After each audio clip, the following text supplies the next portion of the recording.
Hello everybody, this is Digraj Singh Rajput. Welcome to Magnet Brains. इस video में हम क्या पढ़ने वाले हैं? इस वीडियो में हम पढ़ेंगे दी हैपनिंग्स ऑफ 1922 टू 1929। अब जरा टॉपिक को समझो अच्छे से, सारी चीजें समझ में आ जाएगी। ये जो टाइम पीरियड है 22 से 29, इसके बीच में क्या क्या हुआ वो हम पढ़ने वाले हैं। क्यों पढ़ने वाले हैं? पिछले वीडियोस में हमारा कौन सा टॉपिक चला आ रहा है, तो जैसे आप देखोगे थीम, तो हमारी थीम चले आ रही है नॉन कॉपरेशन मूवमेंट की। नॉन कॉपरेशन मूवमेंट लॉन्च किया गया, लोगों ने पार्टिसिपेट किया, अपने नोशन के साथ में पार्टिसिपेट किया, अपनी एक अलग अंडरस्टैंडिंग के साथ में पार्टिसिपेट किया, पर पार्टिसिपेट किया। ठीक है, अब जब लोगों ने पार्टिसिपेट किया, सारी चीजें चले आ रही है, तो उस बीच में क्या होता है कि 1922 में नॉन कॉपरेशन मूवमेंट को कॉल ऑफ करना पड़ा। ठीक है, जैसे यहां पे लिख दिया कि 1922 में non cooperation movement call of किया। आपके मन में सवाल, क्यों कॉल ऑफ किया वो बताऊंगा मैं। तो पहले थीम समझ लो क्या है पूरा टॉपिक। तो 1922 में कॉल ऑफ कर लिया गया और 1929, अब ये जो टाइम पीरियड है, इस टाइम पीरियड में कोई सा बड़ा मूवमेंट नहीं हुआ देश में। 29 के बाद में जैसे सिविल डिसोबीडियंस मूवमेंट हम आगे पढ़ेंगे चैप्टर में, तब एक बड़ा मूवमेंट दूसरा आएगा। ठीक है, लेकिन ये जो टाइम पीरियड रहा पूरा, तो इस पूरे टाइम पीरियड में कोई दूसरा बड़ा मूवमेंट नहीं हुआ देश में। ठीक है, तो ये एक तरह से क्या, एक ट्रूस पीरियड है। ट्रूस पीरियड मतलब लोग अभी शांत है, चीजें रुकी हुई है। तो ये जो ट्रूस पीरियड है ना, इस ट्रूस पीरियड में क्या क्या हुआ वो सारी चीजें हम आपको इस वीडियो लेक्चर में बताने वाले हैं। दी हैपनिंग्स ऑफ 1922 टू 1929। तो इस टाइम पीरियड में देश में क्या क्या दूसरे एक्टिविटीज हुई है, वो सारा सब कुछ इस वीडियो लेक्चर में हम पढ़ेंगे। आया समझ में? थीम समझ में आना चाहिए कि है क्या ये टॉपिक। अब आपको ये टॉपिक पता चल गई तो आप क्या कर सकते हो, मन से भी आंसर लिख सकते हो कि आपको पता है हाँ इसमें non cooperation movement call of किया गया था और क्या क्या हुआ था। तो एक एक वर्ड याद रखना है, आंसर लिख दोगे आप। मजेदार बात ये। ठीक है, अब देखो क्या है, non cooperation movement turn out to be violent. सवाल मतलब आपके मन में है कि कैसा वायलेंस, क्यों, एक्सप्लेन करो जरा अच्छे से। तो अच्छे से एक्सप्लेन करता हूं। देखो, नॉन कॉपरेशन मूवमेंट क्या होता है, चल रहा था, पिछले 2 वीडियो से चला आ रहा है, चलने दो। अब लेकिन क्या होता है कि नॉन कॉपरेशन मूवमेंट एक पॉइंट पे आके वायलेंट हो जाता है। वायलेंट हो जाता है मतलब कि वहां पे लोग वायलेंस का इस्तेमाल करने लगते हैं। ठीक है, मार धाड़, हिंसा का इस्तेमाल करने लगते हैं। अब आप बोलोगे क्या दिक्कत है? मैंने आपको पहले भी बताया क्या कि Mahatma Gandhi was against violent movement. Violent movement, हिंसा के बिल्कुल क्या थे, वो अगेंस्ट खड़े थे। कौन? महात्मा गांधी। महात्मा गांधी ने क्या कह दिया, आजादी 10 साल लेट मिले, 100 साल लेट मिले चलेगा, लेकिन जिस तरीके से मिलेगी वो सही होना चाहिए। अब आप बोलोगे बार बार सर आप ये क्यों बोल रहे हो, मींस मींस मींस, फायदा क्या है इसका? देखो फायदा समझाता हूं मैं, अपार्ट फ्रॉम टॉपिक। टॉपिक को रखो एक तरफ, लेकिन समझो इस चीज को। आज आपने आजादी लड़के ले ली, ठीक है, लोगों को, गवर्नमेंट को मार पीट के आपने आजादी ले ली। कल को आप आजाद हो गए, देश चला रहे हो 1947 के बाद में। फिर एक समय आएगा कि जहां पे क्या है कि अगर गवर्नमेंट क्या है सही तरीके से अपना काम नहीं कर रही है, तो लोग क्या, लोगों मतलब जैसे रहता है ना कि एक बार आपने अगर टेस्ट चख लिया किसी चीज का, तो आप तो उस चीज के लिए बार बार फिर क्या करोगे, डिमांड करोगे। तो अगर गवर्नमेंट सही से काम नहीं कर पाएगी, तो आजादी के बाद भी लोग गवर्नमेंट के अगेंस्ट में वायलेंस लेके खड़ा हो जाएंगे। ठीक है, तो इस देखो फॉरसाइट, देखो कितनी दूर तक देखा महात्मा गांधी ने। तो उन्होंने बोला कि एक बार आजादी लो, लेकिन सही तरीके से लो, ताकि कल को आजादी के बाद में जब देश चलेगा तो वो सही तरीके से चलेगा। तब लोगों के मन में कहीं ना कहीं एक वो ऐसा वो नहीं रहेगा कि हम लड़के भी ले सकते हैं आजादी। ठीक है, तो वो चीज क्या है, वो चीज महात्मा गांधी का पॉइंट ऑफ व्यू था। देखो अब लोग क्रिटिसाइज करते हैं यहाँ पे कि महात्मा गांधी का पॉइंट ऑफ व्यू सही नहीं था, भगत सिंह इसी कारण क्या हो गए, शहीद हो गए, सारी चीजें। तो अलग अलग ओपिनियन से, हिस्ट्री आप पढ़ते हो, हिस्ट्री में बहुत सारे कन्फ्लिक्ट्स हैं हमें। लेकिन अब जब पढ़ रहे हो तो आप इंडिविजुअली उस इंसान के पर्सपेक्टिव को देखो, उन्होंने क्या सोच के किया वो देखो, दूसरे इंसान के पर्सपेक्टिव देखो, उन्होंने क्या किया वो सोच के देखो। दोनों के प्लस और माइनस दोनों बता दूंगा मैं आपको, आपकी इंटरप्रिटेशन आपके सामने, मैं आपके ऊपर थोप नहीं रहा हूं कुछ। ठीक है, तो उस तरह से हम आगे समझते हैं कि महात्मा गांधी का ये प्रिंसिपल था कि वायलेंस जो है, तो Mahatma Gandhi was against violent movement. Violent movement को बिल्कुल पसंद नहीं करते थे, लेकिन non cooperation movement turn out to be violent. अब जब नॉन कॉपरेशन मूवमेंट वायलेंट हो जाता है, ठीक है, तो उसके चलते उन्हें क्या करना पड़ता है, कॉल ऑफ करना पड़ता है। He abruptly called off the non cooperation movement, बंद करना पड़ता है। क्यों, क्या हुआ था, वायलेंस ऐसा किस चीज का हुआ था, ये समझो। तो in February 1922 a crowd of peasant set fire to police station in Chauri Chaura. 22 policemen were killed on that day. ठीक है, व्हाई, अब ये समझो क्या होता है कि देखो यहां पे पुलिसमैन भी कोई बहुत दूध के धुले नहीं थे। पुलिसमैन ने क्या किया, जो प्रोटेस्टर्स थे उनको परेशान किया। ठीक है, अब क्या हुआ, तो एक ग्रुप ऑफ पीजेंट जो था, तो एक ग्रुप ऑफ पीजेंट ने क्या किया, ग्रुप ऑफ पीजेंट ने पुलिस स्टेशन को जला मारा।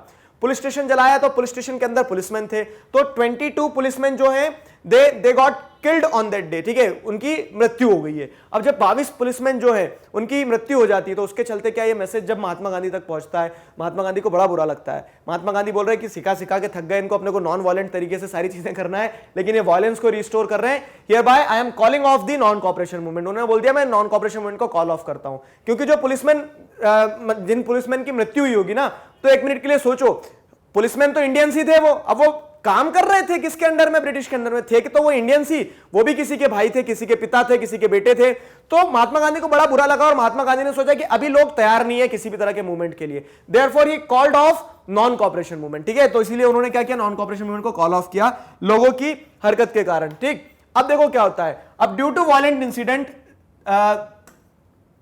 इंसिडेंट था, महात्मा गांधी ने क्या किया, कॉल ऑफ किया नॉन कॉपरेशन मूवमेंट को। Therefore Gandhi's follower stress that the Congress must undertake constructive work in the rural areas. तो अब जब महात्मा गांधी को बुरा लगा कि वायलेंट इंसिडेंट होते जा रहे हैं, रूरल एरियाज में भी आप देखोगे तो ट्राइब्स वगैरह भी क्या कर रहे थे, नॉन कॉपरेशन में पार्टिसिपेट कर रहे थे, लेकिन हमला कर दे रहे थे, वायलेंस को एज ए मींस अडॉप्ट कर रहे थे।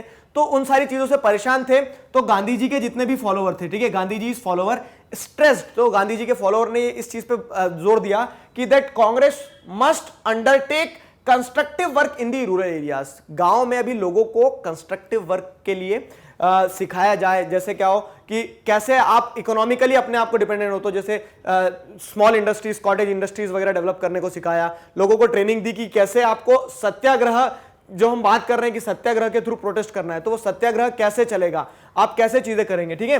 तो उन सारी चीजों पे क्या किया गया, फोकस किया गया। तो गांधी जी के प्रिंसिपल्स ये रहे, ठीक। Gandhi ji followers stress that Congress must undertake constructive work in the rural areas. How, तो मैंने वही बताया आपको, नॉन वायलेंस सिखाया जाए, सत्याग्रह सिखाया जाए, लोगों को सिखाया जाए कि कैसे वो सेल्फ डिपेंडेंट हो सकते हैं, ठीक है, इकोनॉमिकली भी, पॉलिटिकली भी, सारी चीजें। तो ट्रेनिंग प्रोग्राम चालू किया गया। बोला कि अभी अब नॉन कॉपरेशन मूवमेंट को कॉल ऑफ करके पहले लोगों को ट्रेन किया जाए कि देश में जब भी अगला मूवमेंट लॉन्च करें तो उनके क्या आइडियाज रहना चाहिए जनता जनार्दन के, ठीक है। अब देखो आगे क्या है, leaders such as Chittaranjan Das and Motilal Nehru argued that the party should fight election to the council. अब देखो क्या है, 1919 में काउंसिल इलेक्शन के लिए मौका मिला था, तब तो क्योंकि 1919 उस समय पे सिचुएशन क्या डेवलप हो रही थी, उस समय पे सिचुएशन ये डेवलप हो रही थी कि हम एक बड़ा मूवमेंट लॉन्च करने वाले, नॉन कॉपरेशन मूवमेंट।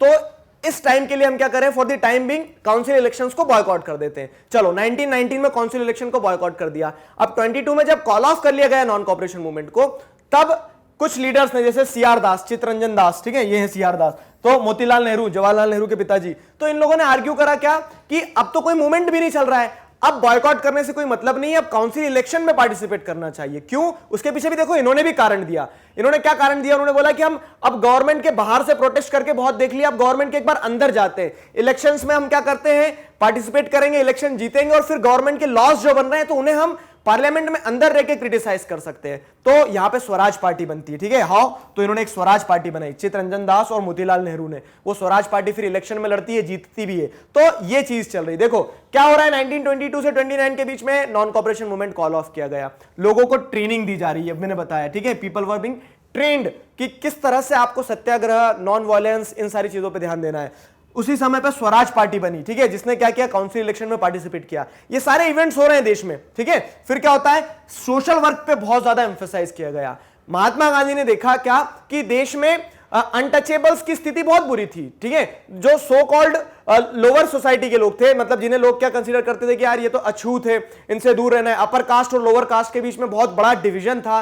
तो उन सारी चीजों के ऊपर क्या, उन सारी चीजों को ध्यान में रखते हुए महात्मा गांधी ने सोशल वर्क पे बहुत ज्यादा फोकस किया, मतलब सामाजिक कार्य किए जाए, ठीक है, अनटचेबल्स को क्या किया जाए, मेन स्ट्रीम सोसाइटी में जोड़ने की कोशिश की जाए, ठीक है, जो अनटचेबिलिटी है, जो छुआछूत की बीमारी चली आ रही है, उसे खत्म करने पे फोकस किया जाए। तो सोशल वर्क पे बहुत ज्यादा फोकस किया। This help the Gandhians to extend their support base. Support base कैसे एक्सटेंड हो वो समझो। अब जब गांधीयंस ने, मतलब जो गांधी जी के फॉलोअर्स थे, उन लोगों ने क्या किया, सोशल वर्क करना स्टार्ट किया। समाज में जो वंचित लोग थे, ठीक है, जो पीछे रह गए थे, जो छूट गए थे ना, जो उन लोगों के साथ में जब मिलना चालू किया, तो अब कहीं ना कहीं नेशनल मूवमेंट में एक जो सपोर्ट बेस की बात होती है, सपोर्ट बेस मतलब कितने लोग पार्टिसिपेट करें, तो वो सपोर्ट बेस और बढ़ गया। क्यों? क्योंकि अब अनटचेबल्स को भी ऐसे लगने लगा था कि नहीं यार, जब ये लोग हमें मिलाने की सोच रहे तो हम क्यों ना मिले देश के संघर्ष में, ठीक है, नेशनल मूवमेंट में क्यों ना हम इंटीग्रेट हो जाएं। तो इस तरह की सारी चीजें हो रही थी देश में।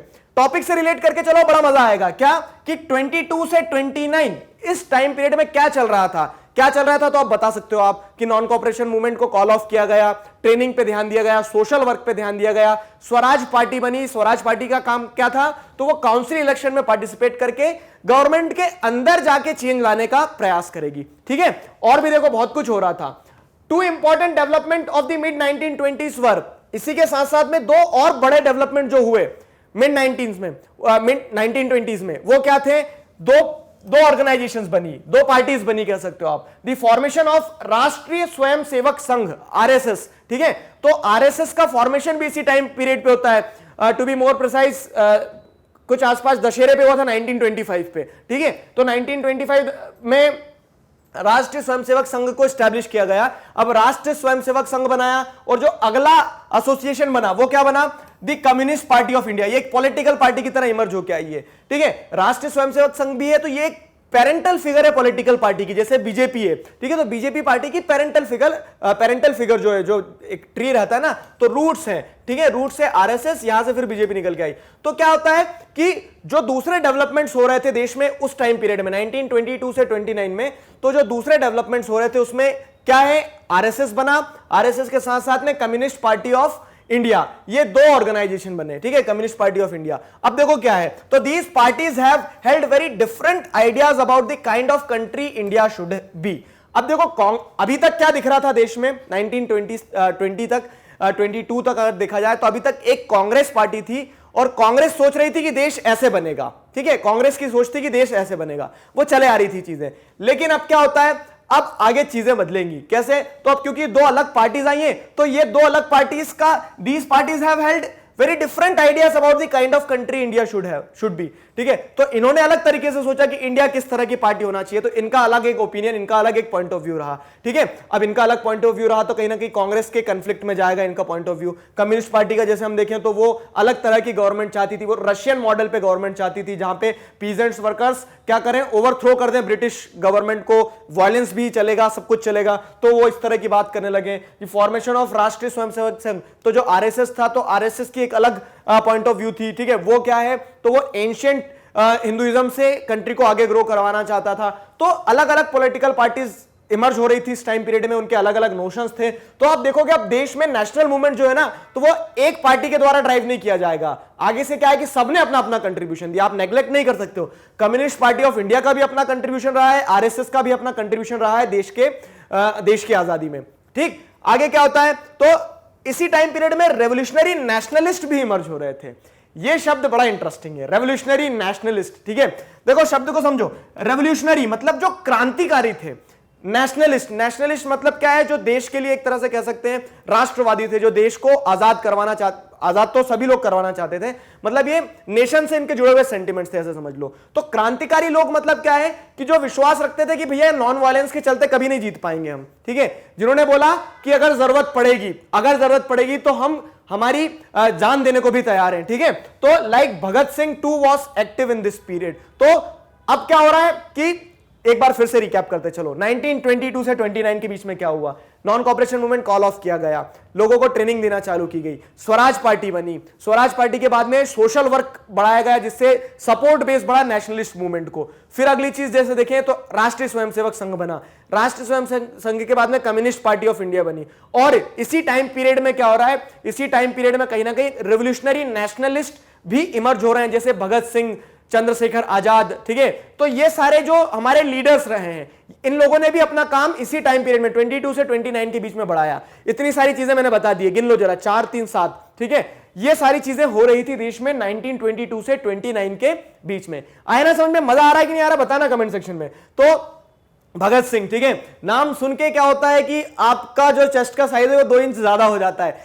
तो उस तरह से क्या है कि सभी इंसान का कंट्रीब्यूशन रहा है, आप नेग्लेक्ट नहीं कर सकते हो। हर आजादी यूं ही नहीं मिली है, ठीक है। आजादी में सिर्फ आप ये नहीं कह सकते हो कि सिर्फ आजादी नॉन वायलेंस पे मिली या फिर सिर्फ आजादी एक पार्टी ने दिलाई, ये बहुत सारे लोगों का अलग अलग तरह से कंट्रीब्यूशन रहा है, ठीक है, और हमें उनके लिए ग्रेटिट्यूड दिखाना जरूरी है, ठीक है। अब और क्या हो रहा था देखो, तो ड्यूरिंग दिस ट्रूस पीरियड मतलब जो खाली पीरियड है 22 से 29, truce period at the end of decade मतलब क्या कि जब 29 आने वाला है, ये पूरा जो दशक है 10 साल का जो एक पीरियड रहता है उसे डिकेड कहा जाता है, ठीक है। तो दशक जो था 22 से जैसे 29 तक का देखें तो लगभग 10 साल का जो पीरियड है, इस पीरियड के खत्म होते होते क्या होता है, कांग्रेस डिमांडेड पूर्ण स्वराज, कंप्लीट इंडिपेंडेंस इन 1929। जी हां, देखो पहले क्या था कि 1929 के पहले तक कांग्रेस के जो पुराने लीडर्स थे जैसे मोतीलाल नेहरू है, सी आर दास है, तो ये क्या बोले थे कि हमें हमारे हिसाब से देश चलाने की आजादी मिल जाए वो उतना ही काफी है, ठीक है। चाहे ब्रिटिश रूल खत्म ना हो, हम ब्रिटेन के अंडर में रह के भी काम चला लेंगे। लेकिन 29 आते आते क्या होता है कि जो यंग लीडर्स थे कांग्रेस के, यंग लीडर्स उस समय पे कौन, जैसे जवाहरलाल नेहरू, सुभाष चंद्र बोस, तो यंग लीडर्स ने क्या कहा, क्या डिमांड रखी, उन्होंने सीधी सी डिमांड रख दी कि भैया ये डोमिनियन स्टेटस या फिर जो कहते हैं ना कि ब्रिटिश रूल रहेगा लेकिन हम हमारी गवर्नमेंट चला लेंगे, इस तरह के सिस्टम में हमें कोई इंटरेस्ट नहीं है। हम तो क्या लेंगे, हम तो पूरी आजादी लेंगे, पूर्ण स्वराज लेंगे, फुल इंडिपेंडेंस या फिर कंप्लीट इंडिपेंडेंस लेंगे। तो अब कांग्रेस पार्टी जो थी वो अपने एजेंडा को लेकर और ज्यादा वोकल हो गई, उन्होंने बोल दिया कि आदिवादी आजादी से काम नहीं चलेगा, हम पूरी आजादी लेंगे, ठीक है। और लाहौर सेशन जिसकी प्रेसिडेंटशिप किसने करी थी, जवाहरलाल नेहरू ने, the session was under the presidentship of Jawaharlal Nehru. तो खुद जवाहरलाल नेहरू ने क्या किया, 1929 में जो कांग्रेस सेशन हुआ था लाहौर में, लाहौर आज पाकिस्तान में, तो लाहौर में जो कांग्रेस सेशन हुआ था, उस कांग्रेस सेशन में जवाहरलाल नेहरू का सपोर्ट सुभाष चंद्र बोस, इन सारे लीडर्स ने किया और पूर्ण स्वराज रेजोल्यूशन पास किया गया। पूर्ण स्वराज रेजोल्यूशन मतलब कि इसका आउटकम क्या समझना, उन्होंने बोल दिया कि 1930, ठीक है, आने वाली 26 जनवरी के दिन हम आजादी बनाएंगे, ठीक है। अब क्या होता है कि 1930 में हमें आजादी तो मिली नहीं, लेकिन ये दिन बहुत इंपॉर्टेंट है, ठीक है, एक ऑस्पिशियस डे माना जाता है कि यार इस दिन हमारे लीडर्स ने बोला था कि आजादी लेंगे, तो इसीलिए हमने हमारा रिपब्लिक डे 26 जनवरी को बनाया, बजाय उसके कि हमारा कॉन्स्टिट्यूशन बनके पहले ही तैयार हो गया था। 9th क्लास में और पढ़ोगे इसके बारे में आप, ठीक है। तो अभी इतना समझ लो कि क्या होता है कि इस ट्रूस पीरियड में एक और चीज हुई, वो क्या हुई कि लोगों को पूर्ण स्वराज का आइडिया लोगों के दिमाग में डाल दिया कि आजादी लेंगे तो पूरी लेंगे, ठीक है, मतलब गवर्नमेंट भी हमारी, देश भी हमारा, सब कुछ हमारा, ठीक। और ये सेशन, लाहौर सेशन में इस चीज को डिक्लेयर किया जवाहरलाल नेहरू ने, क्लियर है। तो ये आपको ध्यान रखना है। अब देखो एक इवेंट और हुआ था उस टाइम पीरियड में, जो पैराग्राफ में नहीं दिया है लेकिन फोटोग्राफ के थ्रू दिया है, तो वो भी मैं आपको बता ही देता हूं। एक और इवेंट जो हो रहा था वो क्या था कि demonstrators oppose the Simon commission. Simon commission आया हुआ था उस समय में देश में। साइमन कमीशन क्या है समझो, तो मैं आपको कहानी बताता हूं। जब ब्रिटिश गवर्नमेंट ने वहां पे ब्रिटेन में देखा, उन लोगों ने, ब्रिटिश पार्लियामेंट ने देखा कि यार यहां तो लोग और ज्यादा प्रोटेस्ट करते जा रहे हैं, लोग बहुत ज्यादा क्या होते जा रहे हैं, गुस्सा होते जा रहे हैं, तो उन्होंने सोचा कि जैसे लॉलीपॉप समझते ना कि बच्चा रो रहा है तो आप उसको लॉलीपॉप दे देते हो कि थोड़ा शांत हो जाए, तो वही लॉलीपॉप वाला खेल क्या किया ब्रिटिश पार्लियामेंट ने यहां पे करने की कोशिश करी। उन्होंने एक साइमन कमीशन पहुंचाया ब्रिटेन से, ठीक है। तो in 1927 the British government in England decided to send commission headed by lord Simon to decide India's political future, ठीक है। उन्होंने एक कमीशन बनाया under the leadership of lord Simon. Lord Simon की लीडरशिप के अंदर में उन्होंने एक कमीशन बनाया, एक टीम बनाई और इंडिया पहुंचा दी, ताकि वो इंडिया में आके ये देख सके कि इंडिया का पॉलिटिकल फ्यूचर क्या होगा, किस तरह से आजादी मिलेगी नहीं मिलेगी, क्या होगा, कॉन्स्टिट्यूशन कैसा बनेगा, ठीक है। अब दिक्कत क्या थी, देखो जो साइमन कमीशन आया उससे बोल दिया कि आप इंडिया के लिए कॉन्स्टिट्यूशन बना के आ जाना, ठीक है। But the commission had no Indian representative, लेकिन वो जो कमीशन था उसमें इंडियन कोई भी नहीं था। अब ये तो सिंपल सी चीज हो गई, घर बनाना है आपको, लेकिन आपसे नहीं पूछा जाएगा कि आपका घर कैसा हो, घर बना के दे देंगे आपको, बस कौन रहेगा ऐसे घर में, क्योंकि आपकी तो सुनी नहीं। तो उस तरह से क्या होता है कि इंडियंस ने इसे अपोज किया, बोल दिया कि साइमन कमीशन हमें पसंद नहीं है, क्यों, क्योंकि इंडियन एक भी नहीं है इसमें, और आप बोल रहे हो कि इंडिया का कॉन्स्टिट्यूशन बना दो, ऐसा कैसे काम चलेगा, ठीक है। तो क्या होता है कि the decision created an outreach in India, ठीक है। इंडिया में जितने भी पार्टीज थी, अब यहां पे देखो सारी पार्टी यूनाइट होती है, क्या मुस्लिम लीग, क्या कम्युनिस्ट पार्टी, क्या कांग्रेस, सारे लोग यूनाइट होते, बोलते कि ये साइमन कमीशन तो टोटल फेलियर है, बिना किसी इंडियन के आप कैसे हमारे लिए कॉन्स्टिट्यूशन बना दोगे, सिंपल सी बात थी। तो यहां पे क्या होता है, all political groups decided to boycott the commission, सारे पॉलिटिकल ग्रुप्स ने डिसाइड किया कि हम बॉयकॉट करेंगे कमीशन को। When the commission arrived it was met with demonstrations with banner saying Simon go back, ठीक है, साइमन गो बैक के नारों के साथ में क्या किया, उस कमीशन का वेलकम किया हमने। साइमन कमीशन जब आया तो उसने गो बैक साइमन इस तरह के नारे सुने और साइमन कमीशन एक तरह से फेलियर रहा। ठीक है, साइमन कमीशन एक तरह से फेलियर रहा। तो ये सारे इवेंट्स जो हैं ये आप इस हेडिंग के अंदर पढ़े हो, द हैपनिंग्स ऑफ 1922-29। मजा आया नहीं आया बताना, एक बार रिकॉल करते देखो क्या क्या हुआ। Non cooperation movement call of किया गया, ठीक है, ये मार्कर यहां रखता हूं मैं। चलो, non cooperation movement call of किया गया। फिर अगली चीज क्या होती है, लोगों को ट्रेनिंग दी गई। उस टाइम पीरियड में ट्रेनिंग दी गई। उसी के साथ साथ में आप क्या देखोगे, अगला जो बड़ा इवेंट यहां पे होने वाला है, देखो ये सारी चीजें आप जब एक थ्रेड में कनेक्ट कर लोगे ना तो आपको बहुत आसानी रहेगी। ठीक, तो स्वराज पार्टी बनी, स्वराज पार्टी यहां पे बनी। स्वराज पार्टी के बाद में सोशल वर्क चल रहा था जिससे अपलिफ्टमेंट हो सके लोगों का, तो सोशल वर्क पे बहुत ज्यादा एम्फसाइज किया गया। फिर क्या हुआ देश में अगली चीज, तो बहुत सारी पॉलिटिकल पार्टी जैसे क्या राष्ट्र Swayamsevak Sangh, communist party of India, ठीक है, और कम्युनिस्ट पार्टी ऑफ इंडिया के साथ साथ में रेवोल्यूशनरी नेशनलिस्ट ग्रो हो रहे थे। ठीक है, तो भगत सिंह, चंद्रशेखर आजाद, ये सारे लोगों ने भी अपना काम अभी तेजी से करना स्टार्ट कर दिया इस ट्रूस पीरियड में। अगला जो डेवलपमेंट हुआ और ट्रूस पीरियड में, वो क्या हुआ, अगला डेवलपमेंट इस ट्रूस पीरियड में ये हुआ कि पूर्ण स्वराज रेजोल्यूशन पास किया गया। ठीक है, जिसमें हमने डिक्लेयर कर दिया लेंगे आजादी तो पूरी लेंगे, पूर्ण स्वराज। ठीक है, फिर अगली चीज क्या हुई एक और, तो साइमन कमीशन भी इस टाइम पे आया और तब हमारी सारी पॉलिटिकल पार्टीज का हमें यूनाइटेड दिखी जिन्होंने मिलकर साइमन कमीशन को अपोज किया। उंगलियां कम पड़ गई। ठीक है, तो इतने सारे इवेंट्स हो रहे थे इस टाइम पीरियड में। ठीक है, अब इसके बाद में एक बड़ा मूवमेंट लॉन्च होगा देश में। ठीक है, वो बड़ा मूवमेंट लॉन्च होगा जैसे हम देखेंगे salt march, civil disobedience movement. लेकिन उसके पहले मैं आपको एक चीज पे एम्फसाइज करवाना चाहूंगा, ये वाला टॉपिक, रेवोल्यूशनरी नेशनलिस्ट। तो जो आपको बॉक्स में डिटेल दी गई है रेवोल्यूशनरी नेशनलिस्ट, क्योंकि ये भी हिस्ट्री का पार्ट है ना, पढ़ना जरूरी है। ठीक है, बॉक्स में दे दिया इसका मतलब ये नहीं हम छोड़ देंगे, पढ़ेंगे नेक्स्ट वीडियो लेक्चर में रेवोल्यूशनरी नेशनलिस्ट के बारे में। क्लियर है? So this was all about, I hope you enjoyed the video lecture, the happenings of 1922 to 29। सारी चीजें यहां पे क्लियर होती है। नेक्स्ट वीडियो लेक्चर में हम रेवोल्यूशनरी नेशनलिस्ट के बारे में कुछ पढ़ेंगे। मैग्नेट ब्रेन्स पे क्लास 4th से क्लास 12th तक सारी चीजें मिल जाएगी आपको इसी तरह से, मतलब सिर्फ सोशल साइंस नहीं, हिंदी, इंग्लिश, मैथ, संस्कृत जो भी आप पढ़ते हो सारा सब कुछ मिलेगा। और मजे की बात, सारे वीडियो लेक्चर्स इसी तरह से फ्री ऑफ कॉस्ट मिलेंगे यूट्यूब पे, या फिर आप वेबसाइट पे चले जाओ। ठीक है, आपको क्या करना है, अपने जूनियर्स और सीनियर्स को भी बताना है, क्योंकि 4th से 12th तक की सारी चीजें हैं ना, तो ये सारा सब कुछ आप बहुत आसानी से क्या कर सकते हो, पढ़ सकते हो और समझ सकते हो। नेक्स्ट वीडियो लेक्चर में मिलते हैं। Till then stay connected, keep learning. Thank you very much.